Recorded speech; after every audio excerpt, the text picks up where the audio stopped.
Hi, everybody, and welcome to our Home Depot workshop on replacing a bath fan. I'm Mike, this is Robin, and together we'll walk you through the information that you need to prepare and complete this project successfully. So, Robin, why don't you kind of run us through an overview of today's content? Sure. We've got a lot of great information today. The first thing that we're going to talk about is choosing the best fan for you. There's a lot of different options out there, so you want to make sure that you're going to choose something that is right for you and your lifestyle. We're going to look at some of those bathroom fan features. Probably didn't think about that, but there are a lot of features you can get in today's fans. And then finally, we're going to go through step by step the process of actually replacing that bathroom fan.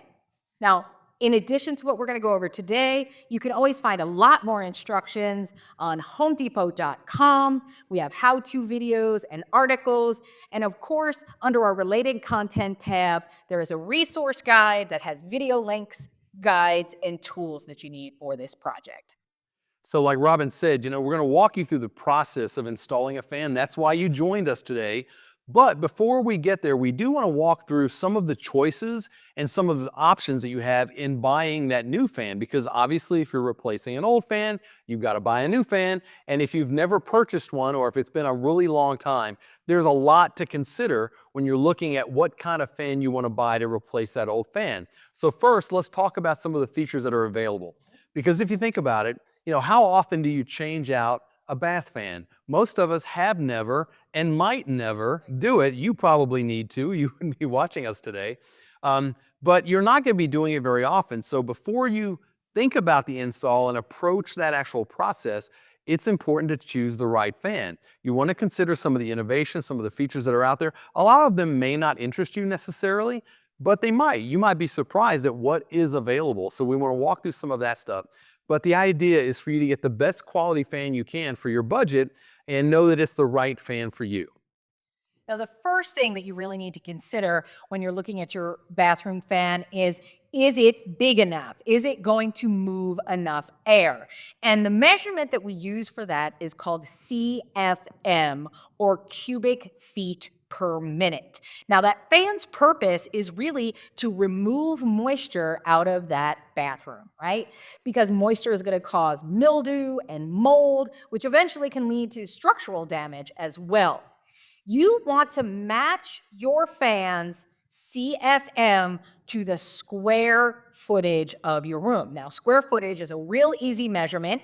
Length times width is going to give you your square footage. So if I have an 8 by 10 bathroom, that is 80 square feet. So I want to look for a fan that has a minimum of 80 CFM, or 80 cubic feet per minute. And that's really important because if you don't do that kind of math and figure out what your square footage is and match it to the CFM of the fan, if you get one that's half the size of your room or intended for a room that's half the size of your room, you're not going to be happy with its performance. You're going to think there's something wrong with it. It's not getting the air out. Well, it's not made to get that much air out of a room that big. So it's a really simple thing to do, but it's important not to miss that step because you won't be happy with the performance of the fan. And what you don't want to do is install it, find out that it's the wrong one, have to uninstall it and go through this whole process again. So it's really important.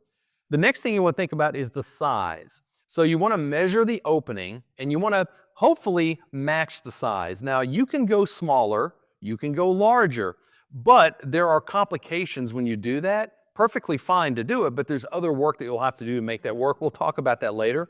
But most people probably just want to match the size of their fan that they already have because that is going to be the easiest one to replace.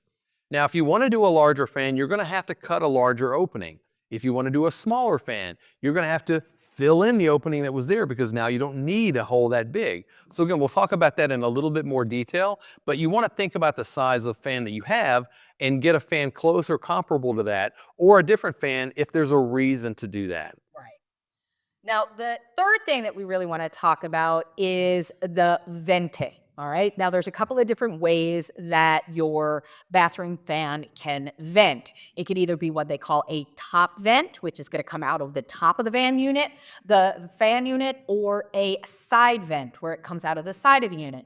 you probably want to match the current venting that you have, because you're not going to actually change the vent tubes that go into your attic or crawl space unless you absolutely have to due to damage. Usually you're going to reuse them, and they're kind of set up for the way your fan's configured right now. So you want to make sure that you are getting either a top vent or a side vent, and it'll tell you right on the box. Now, the other thing with venting is that you want to make sure that that venting goes somewhere, okay? When you're venting out the bathroom, it is to remove that warm, moist air.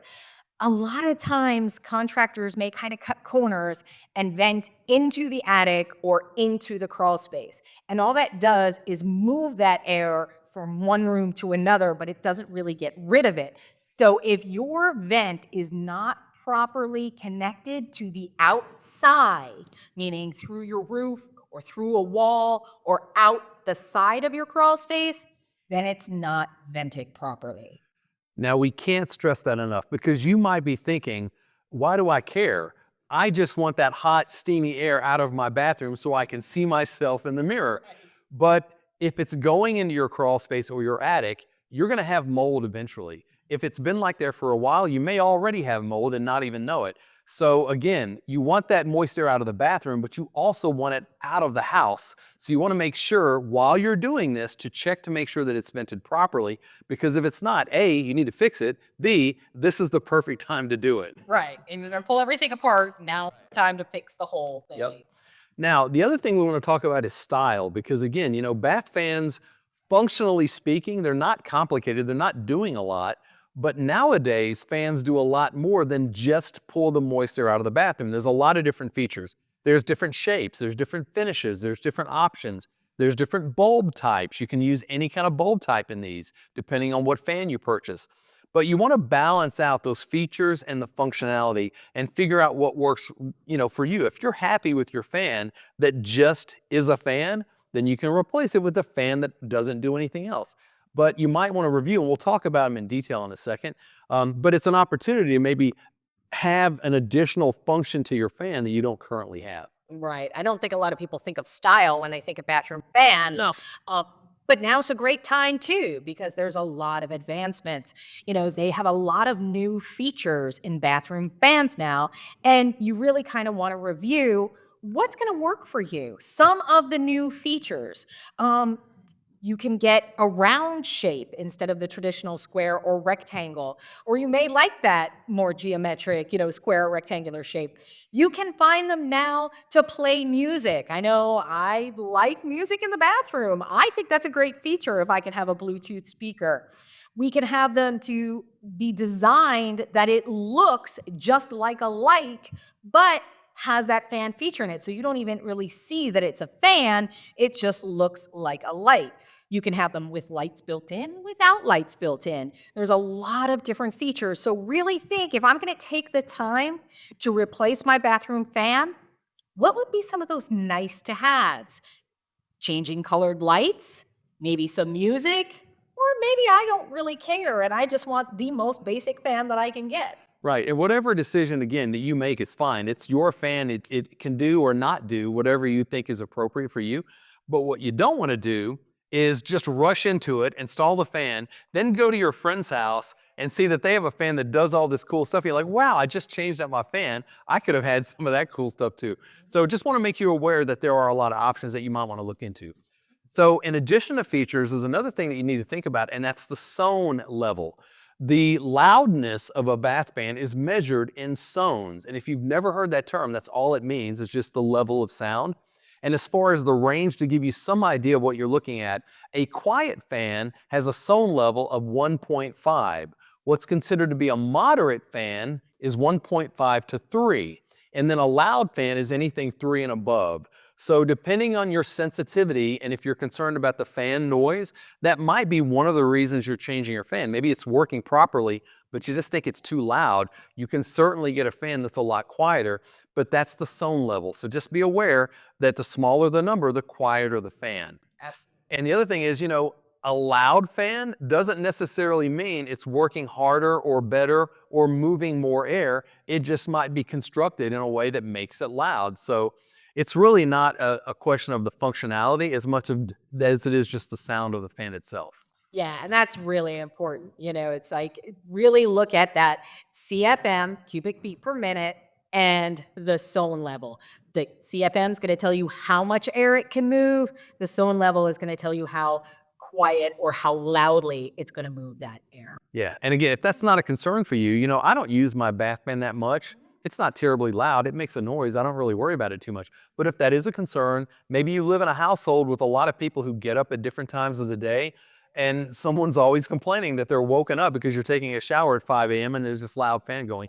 So just know that there's options, and there are some fans that don't make hardly any noise at all. So just know that that's another option to consider. Absolutely. Now, another great feature that you can find in a lot of fans are timers. Now, if your fan is the right size for your room, it should take about 15 minutes for it to remove all of the moisture after a shower has been completed.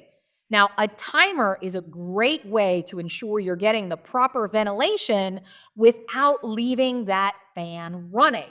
Again, if you're leaving that fan running, you're just wasting energy, right? It's not doing anything.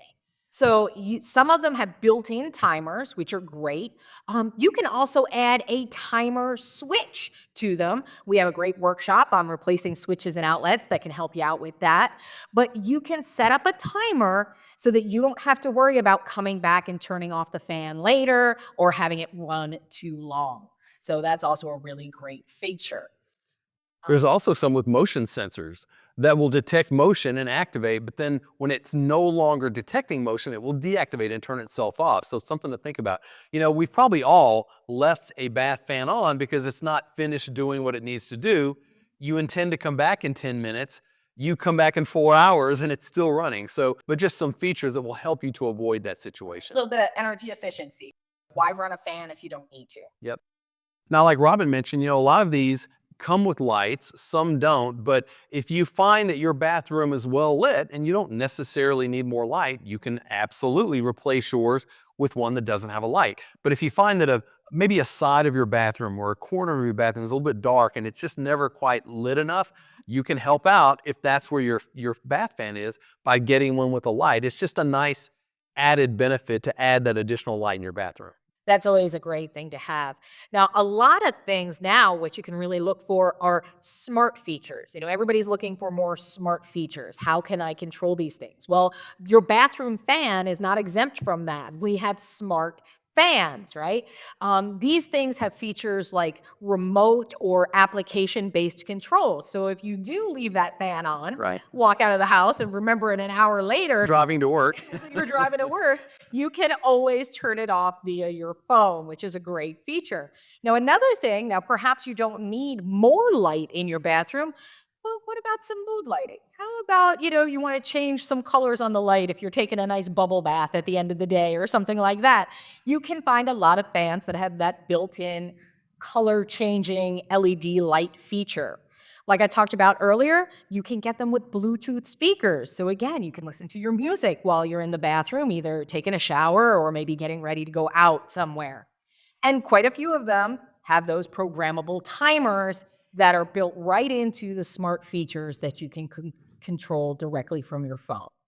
Yep. And there's a lot of other options as well. Humidity sensing. Some of them can sense the humidity in the room and activate. Some have heaters. So let's say you have maybe a guest bathroom that's on the side of your house and it's never quite warm enough. You can get one of these bath fans that has an added heater in addition to night lights. If you have to get up and use the restroom in the middle of the night, sometimes you don't like to turn the whole light on and wake yourself up completely, but having that night light might be a nice option. And you talked about the light features.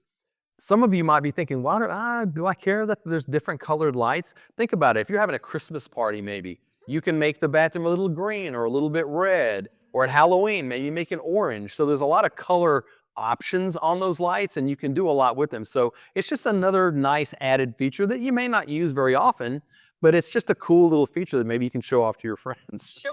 I mean, it's a nice to have. Probably not a need to have, but certainly a nice to have.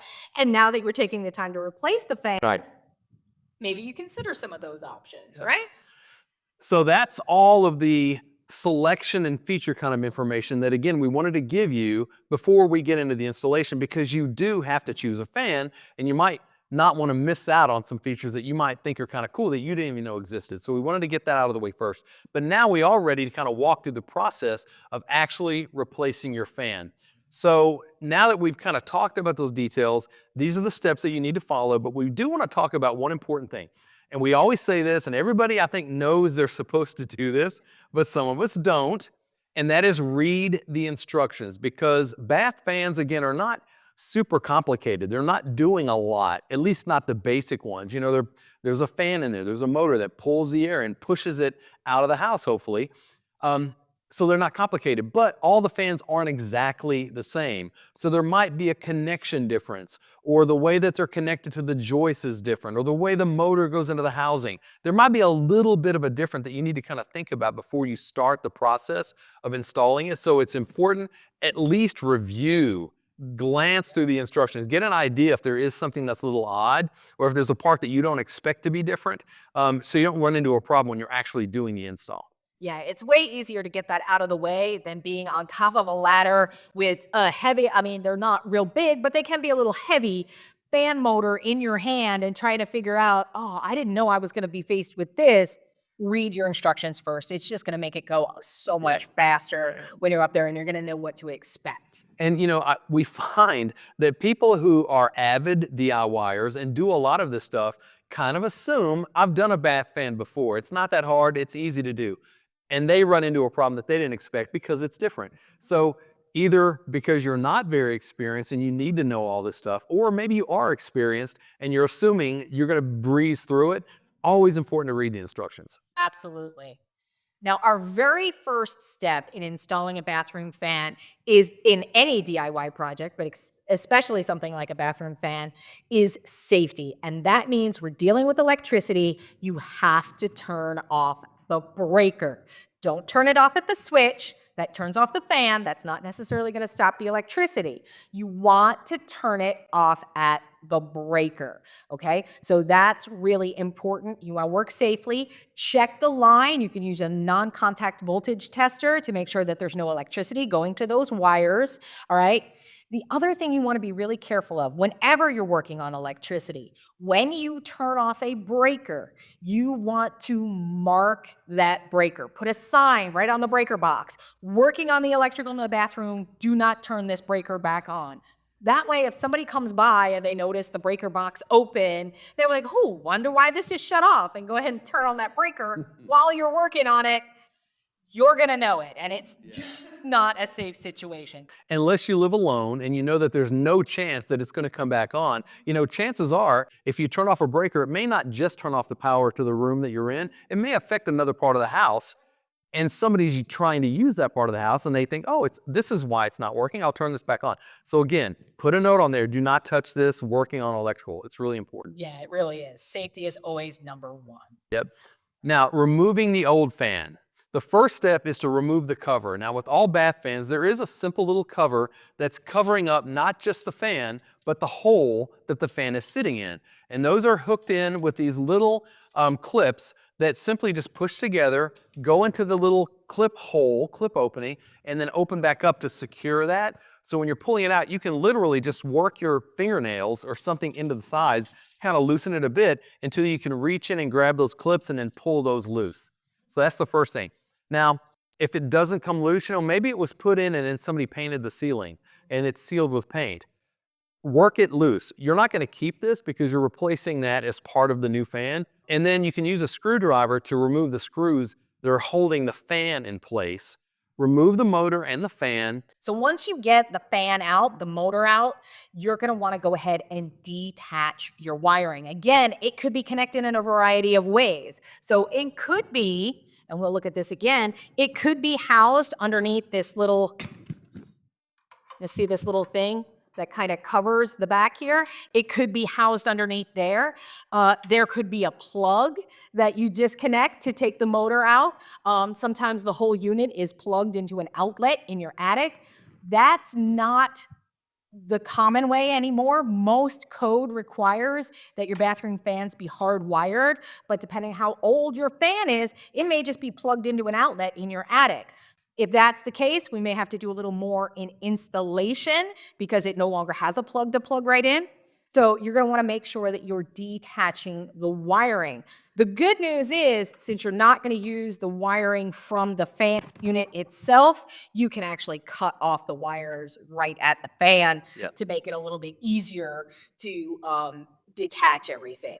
And two other things, like Robin said, if you've got a really old fan that's actually plugged in, this one doesn't have a plug. New ones aren't going to have a plug, so that's not going to be an option. So you'll unplug it. You'll have to rewire this directly, but just know that if you have a plug, your new fan will not have a plug, so that's not going to be an option. The other thing I did want to point out, in that photograph that you see there where the lady is unwiring her bath fan, it's down out of the ceiling and it's on the ladder.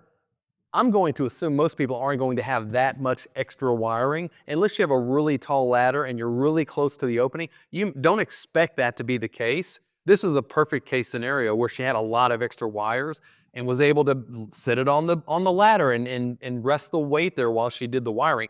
You may not have that opportunity. They may not be having that feature. So you'll have to maybe be up in the hole doing the wiring, or maybe move the fan and hold it while you're doing the wiring. So again, there's different situations depending on how yours was installed, but just want to make sure that people don't look at that and think, well, wait, there's something wrong. Mine won't sit on the ladder. Most people aren't going to be that lucky. Yeah, it may not. Usually there's only about 6, sometimes maybe 8 inches out of a box. Yep. That's 6 inches is usually the average of wire that's left in a box. Right.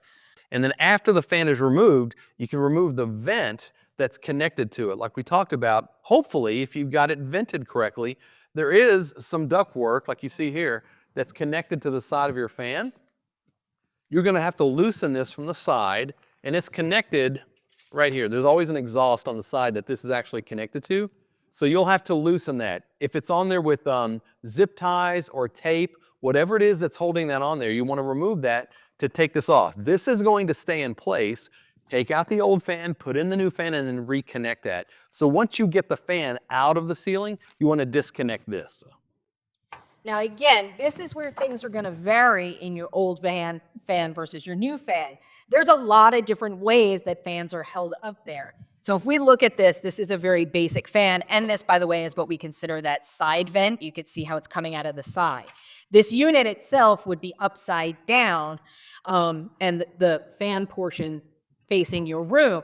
This is called the housing, okay? This is the actual fan motor. Sometimes they're together as a unit. Sometimes the fan needs to be taken out of the housing before you can access the housing. Sometimes this is held in with clips. Sometimes this is screwed in. So there's a lot of different ways that these pieces can be up there, especially with your older fans. So take a look around. Look for screws. Look for clips. Look for little areas where you might be able to get a screwdriver in to pop something open. It's going to vary from exhaust fan to exhaust fan. And like Robin said, depending on what you find when you get in there, you may have to, even if this is one unit, you may have to remove this to get to something else, to remove something else. So just know that you're going to have different configurations of these depending on what you have and how old it is.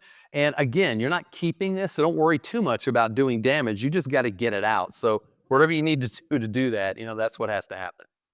Next, unbox your new fan. Check that you have everything. Make sure that nothing's damaged and read those instructions. All fans are going to be a little bit different. You want to make any connections that are required, maybe the electrical housing or attaching the duct connector to the back of the unit. Do all of that first. Now we want to check the fit, right? We want to hold up that new fan in place. Is it going to fit in that hole? Hopefully you checked that first before you bought the new fan, but if not, even if you bought a fan that's the same size, right, there may be a little bit of an adjustment, right? There might be a little corner that has to be trimmed, or there might be a little flange on one side, or something that you may have to adjust to the size of the hole. This is the time to check. You kind of do a dry fit, see if your new fan and housing will fit up into the old hole.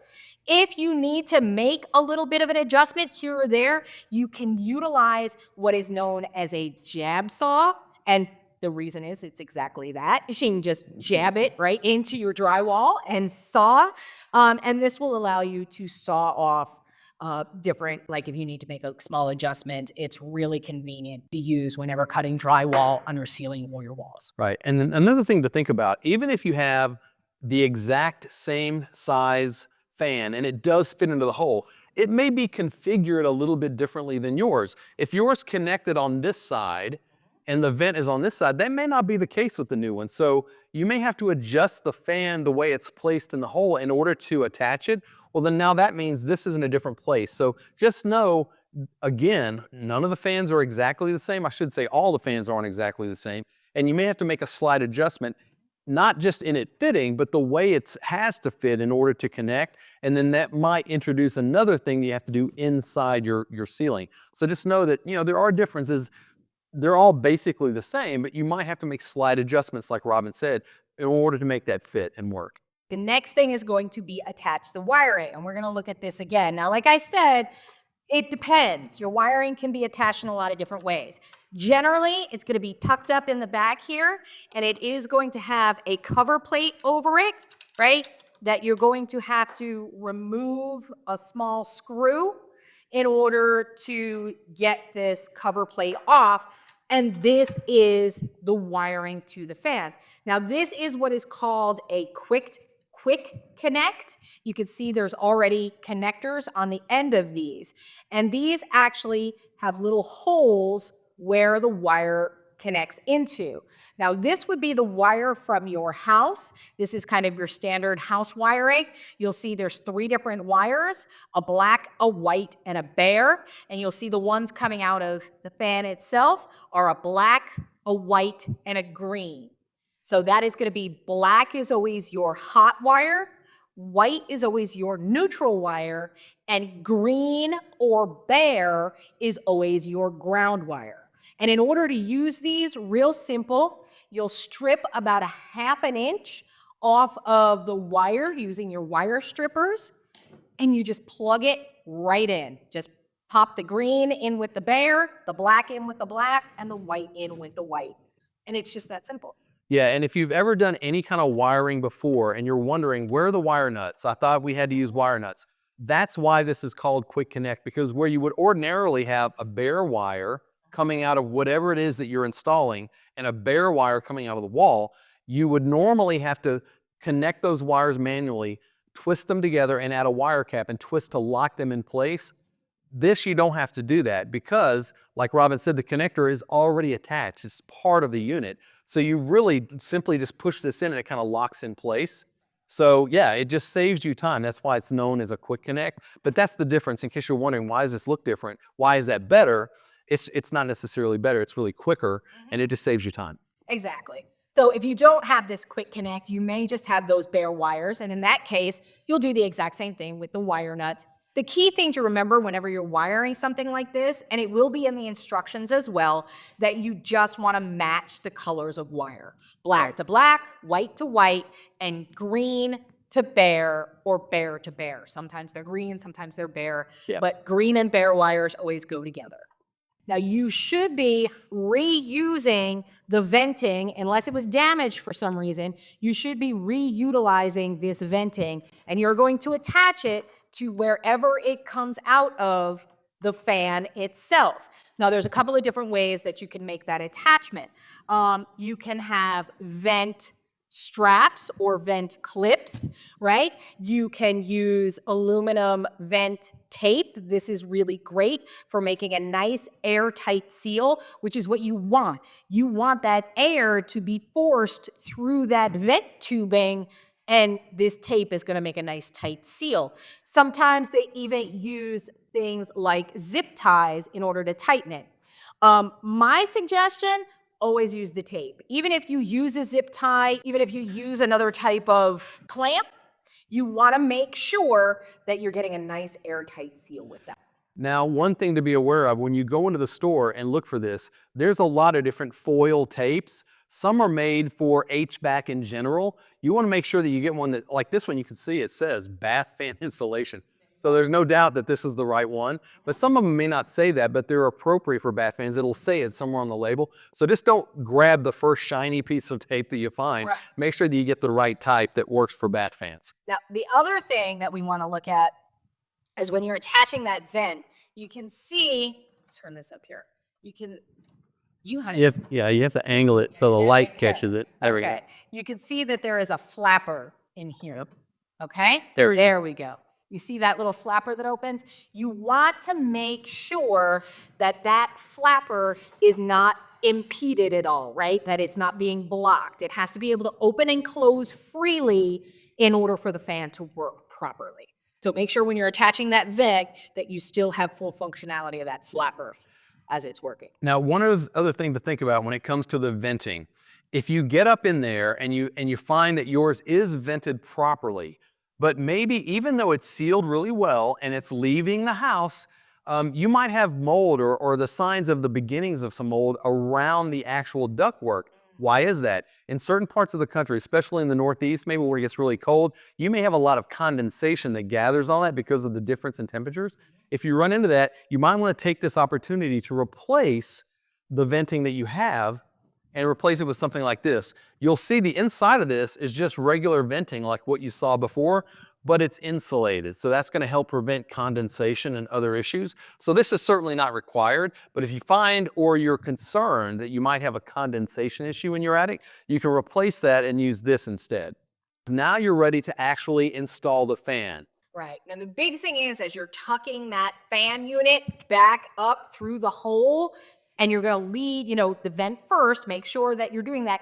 Just be careful that you're not pinching it or crimping it or anything like that. You need to have that free flow. So it's kind of it's a little bit of finessing just to get that vent tubing up there and tuck that unit back into place before you screw it down. Yeah, and like I think you said earlier, Robin, like this unit, this is all attached and it all goes in together. Mm-hmm. That may not be the case on some, and again, the instructions will walk you through that, but sometimes the fan has to come out in order to put the housing in place, and then you add the motor. So sometimes that's a two-step process, sometimes it's not. It really just depends on the fan that you've purchased. Right. And again, those instructions. Yep. That's what's going to tell you how to specifically put your fan back in. Yep. Again, and this is the basic process that we're going through. Different fans are going to have an additional step here or there. Still the basic process, but there might be a few extra things that you need to worry about and accomplish in order to finish the project. But now that you've installed the fan and connected it, the very last thing to do is just replace the cover. Now again, you remove the old cover, that's no longer in play, but these are going to go in the same way. You just pinch together those little attachment clips, push them up in the hole. They open up once they get in there. One thing to think about is, depending on the size of this, there's a couple of things you might have to do. If this is the exact same size or bigger than what you had before, not only is it going to cover up the hole that's there and it's going to hide the edges, the raw, rough cut edges of the drywall, but if there's any kind of paint issues up there where maybe, you had painted before and this is covering up where you didn't paint, maybe underneath, this should cover that. But that may not. So there are cases where even though it's the same size fan, this may be slightly smaller than what you had before. So you may have to do some painting up there, maybe take that back off, paint all around there, let it dry, obviously, and put this back on. Depending on how much different it is, you may start to see a little bit of the edge of the drywall where it's cut. In that case, you might want to do some kind of compound up there, some drywall compound, spackle, something to kind of fill that in. Yeah, and just finish that off a bit because you might be seeing more than you expected when you put in the new cover.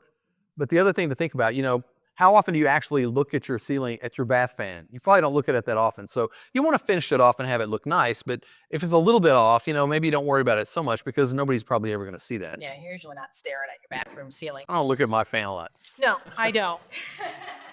All right. Now there are a couple of other considerations. Now what we talked about was the general process, and hopefully everything will go smoothly, but every once in a while that's not the case. I happen to know someone who recently changed a bath fan and ran into some issues. So Robin, what happened? Yeah, and that's the biggest issue. You got to remember, we don't change bathroom fans very often. So sometimes that bathroom fan may be up there for 20 years, 25 years. Right. And I went ahead, took down my old one, took the cover off.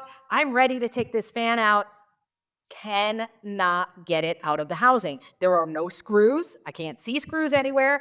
I see where there's supposed to be clips, and I watched all the videos and read all the manuals, and they said, oh, just pop this clip and it'll come right out. No. It was a lot more complicated than that. So don't be surprised if, we're going through these steps and we're giving you the basics. You might get stuck in a spot. It may not want to come free. You might have to jimmy those clips a little bit more. You may have to look a little closer. Maybe there's a hidden screw somewhere that you didn't see. Maybe you have to take another piece off in order to get to the fastening pieces. It's really hard, and especially with the older ones, sometimes we can't find The manual. the manuals for it, right? So you know how hard we look online, sometimes we can, sometimes we can't. So just keep that in mind. Sometimes it just does not go as smooth as pop it out and pop it back in. There might be a little finesse involved in it. Now, the other thing to think about, we've talked about the different sizes of fans that are available. For most first-time DIYers or folks that maybe haven't done a lot of projects like this, we really suggest trying to stick to the same size fan because it's going to make the install a lot easier. But like we said, with all these features, you can get a lot more functionality out of the fan and stick with the same size. You can certainly change the size of your fan, that's fine, but just know you're going to run into some extra steps if you do that. If you get a smaller fan, you've got a big hole that this goes in, you've got to fill that hole. So it might require, depending on how big those little gaps are, you may have to cut a piece of drywall, connect it to a piece of wood that then connects to the joist in the ceiling. And if you look back here, we've got a 2x2 piece of pre-cut drywall. If you've never needed anything like that, know that we have those in the store over in the building materials area near lumber and drywall.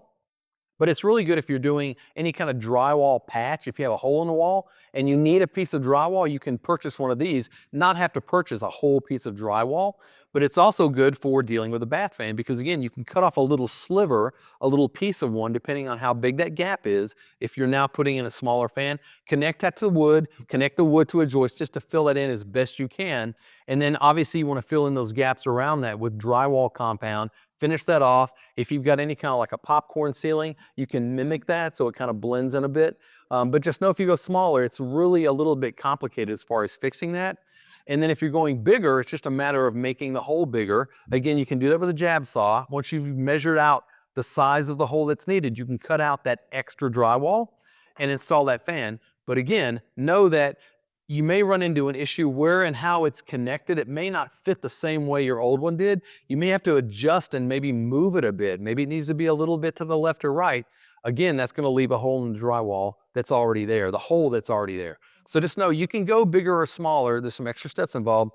Probably best to stick with the same fan size that you have, but you have options if you decide to change that. Sure. Now, the good news is if you do have to repair that drywall on your ceiling, we have a fantastic workshop for that can show you all about repairing those holes and what kind of mud to use and do you tape, don't you tape, all of these things. So we have you covered with that if you have to. But it is very much easier to try to stick close to the same hole. Yeah.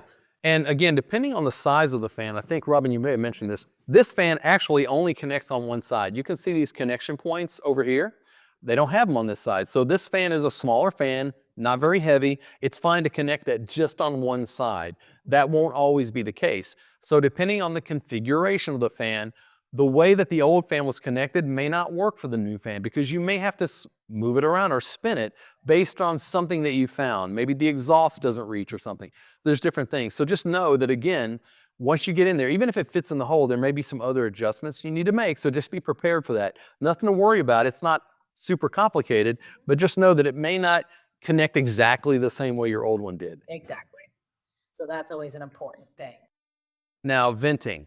We've talked a little bit about venting. Again, we can't stress it enough. Don't assume that yours is vented properly or at all.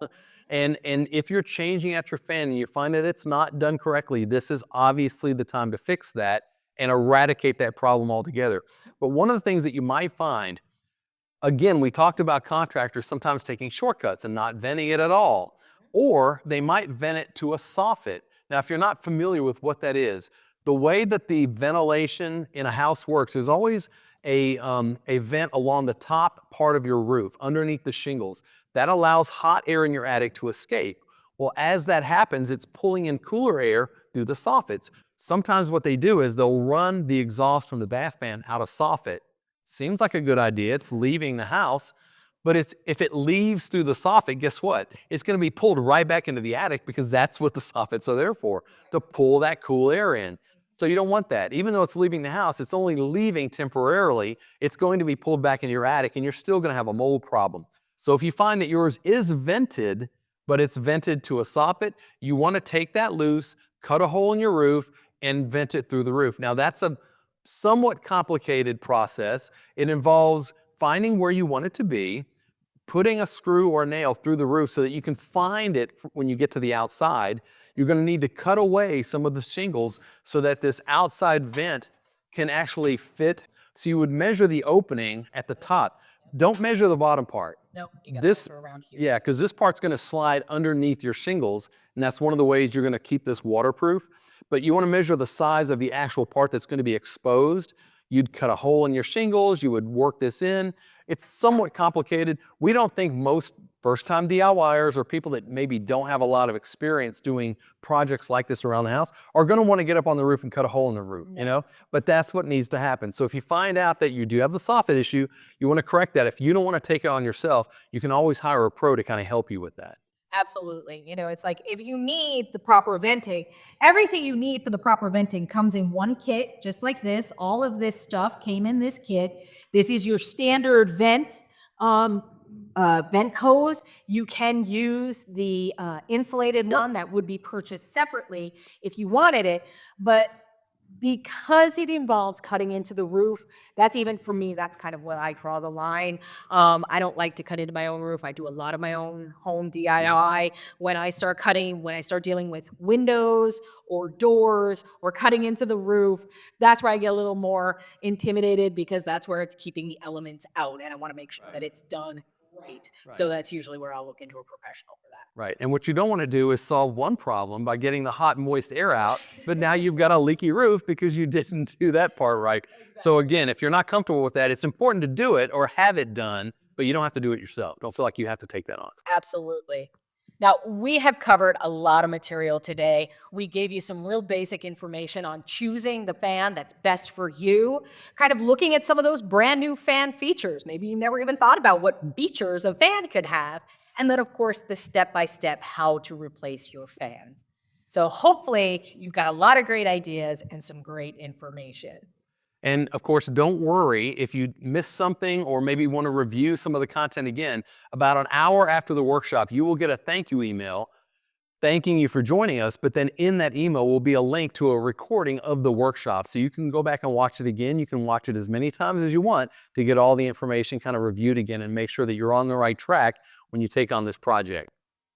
All right, so the last thing in our workshop today is to say thank you. We know you could have been doing anything with your time today, but you chose to spend your time with us. And on behalf of myself, Mike, and the entire Workshops Live team, we just want to thank you for joining us today and thank you for shopping the Home Depot.